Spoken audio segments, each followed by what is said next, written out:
The Orlando Magic are dangerous. Behind Paolo Banchero and Franz Wagner, they've got a undisputed top under 25 duo in the league. These two guys are dominant, and the one thing they've been missing is spacing. So what do? They go out and add 40+% three-point shooters through the draft and through trade and free agency, and now they have an absolute squad, because the one thing they couldn't do, they've improved on vastly, and this is a deep squad, and in a weakened Eastern Conference, there's no reason to think they can't go out and get a top 3 seed. And truth be told, this team is very dangerous. That is not an exaggeration, nor is it clickbait. This Magic team is looking like they are ready to go out and dominate a weakened Eastern Conference. Remember, just 2 years ago, this team finished as the number 5 seed in the East and won 47 games, and then got hit by 10,000 oblique injuries. It was the weirdest thing I've ever seen,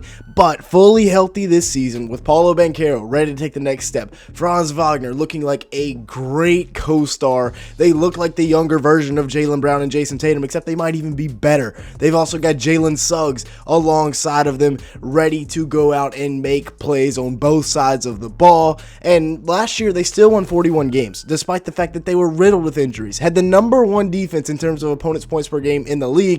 They just couldn't hit a shot. They have had the worst three-point offense in the NBA for the last 2 seasons. They've been 30th in three-point percentage over the last 2 years in the NBA. Just imagine what would happen if they get Paolo and Franz some spacing. So, what do? They go out, they give up 4 first-round picks to bring in Desmond Bane, and I think it's every single bit worth it. Bane averaged 19.6 rebounds, 5 assists, and 1.2 steals in 32 minutes, shot 48% from the field and 39% from 3 on 6 attempts per game last year, and he's walking into threes in transition. Nobody on Orlando's team has been able to do this for the last few years. Heck, Paolo was their best three-point shooter in the playoffs this year, but Bane on top of Paolo and Franz, that's going to be a scary three-headed big 3. I mean, it's going to be dangerous. Last year, he averaged 23.7 points, 5.5 assists, and 4.4 rebounds on 46% shooting from the field, 38% from 3 on about 9 attempts, or 2 years ago, I should say. The year that Ja Morant missed a lot of time. And then you add that on the spacing to Paolo Banchero, who last year, without spacing, with the worst spacing in the league, may I add, and with dealing with a major injury halfway through the year, or not even halfway, at the beginning of the year, he still puts up 26, almost 8 rebounds, and 5 assists on 45% shooting from the field, 32% from 3. And like I said, he only played 46 games because he was dealing with the oblique injury, and he had absolutely no spacing. This is a 6'10 wing that loves to get downhill, has a big-time frame on him, and he can't to the best of his capabilities right now because there's 2 or 3 guys staring at him every time he drives. Same thing with Franz Wagner. He's another big wing that likes to slash into the paint. I mean, this is just the bigger version of Jason Tatum and Jaylen Brown down here in Orlando. Franz is coming off a year averaging 24 points, 5.7 rebounds, 4.7 assists, and 1.3 steals on 46% shooting from the field, 30% from 3 on 6 attempts, and he might be the most underrated player in the league. I'm not even exaggerating when I say that because he is still so young. I believe he'll be 24 years old next year.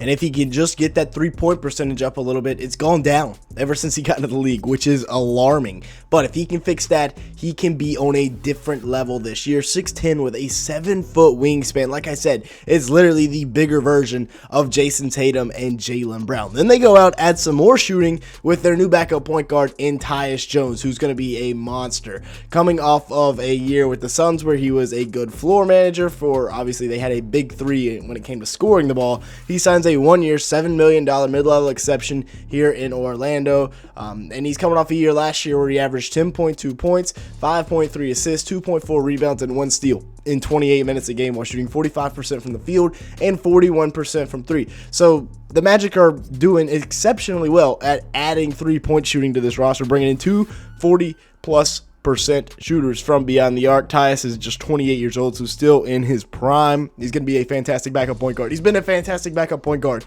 his entire career. Then they go out and draft my number 9 overall prospect, Jace Richardson, with the 25th pick in the draft.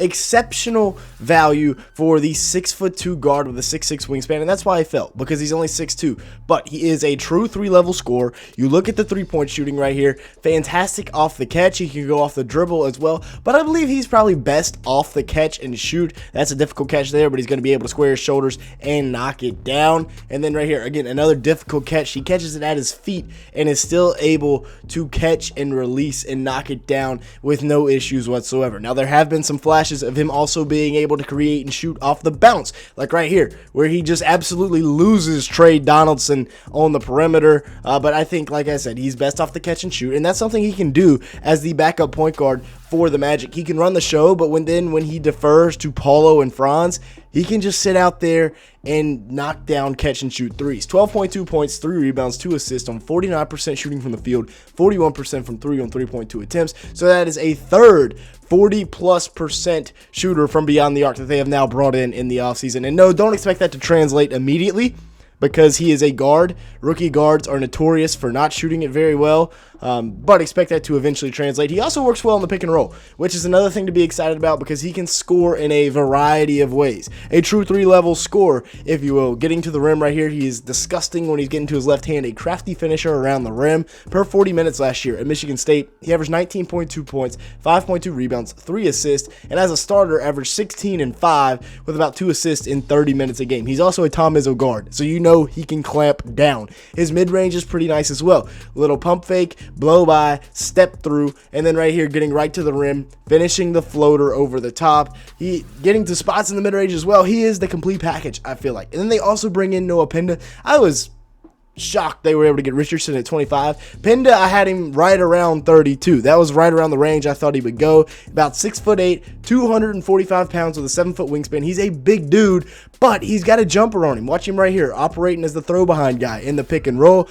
being able to knock it down. All the action at the top of the key forces the defense to rotate, so Penda just steps right to the ball and knocks down the three. His release, it is a bit slow, I may add. So he needs to work on that. I mean, look at how slow he has all day to catch, shoot, spin the ball, find the laces, test the wind, and then knock it down. He averaged 10 points, 5 rebounds, 2.6 assists in 27 minutes last year, while shooting 44% from the field and 30% from 3 in the French league overseas. He's also a pretty solid finisher around the rim because of that big-time frame. Remember, like I said, he is 245 pounds down low, a lot to handle in the paint. Little up and under right here. Simon says jump, gets to the left hand and finishes the layup. The post-up game is also nice as well. Using that right hand, would love to see the left right there, but it's all right. And then the defense as well. He has some defensive potential because he is such a big dude. Now, the starting 5 next year is going to be filthy. I think they look to move on from Wendell Carter Jr., couldn't do it. I think they're also comfortable with Jalen Suggs being their point guard. They've said that, they have stated that, and I think that's the route that they're going to go, and there's no problem with that because Jalen Suggs is an absolute dog. And then off the bench, you got Tyus Jones and Anthony Black, a great 1-2 punch in the backcourt, as well as Tristan Da Silva and Jonathan Isaac, and then Mo Wagner. This is a really good bench unit, especially if Anthony Black and Tristan Da Silva take the leap we're expecting them to. They also have Jace Richardson, Goga Bitadze, and even Noah Penda. They can really go 13 deep if they trust their rookies enough. But I'm really excited for this Magic team. I think this is the dark horse to be a top 3 seed in the East, especially with the Celtics having a down year, the Pacers having a down year, and the Bucks being down. With that being said, those are going to be it for today's video. Thank you so much for watching. Make sure to the like button. Leave me a comment down below, and if that subscribe button if you did enjoy at any point. And with all that being said, thank you so much for watching today's video.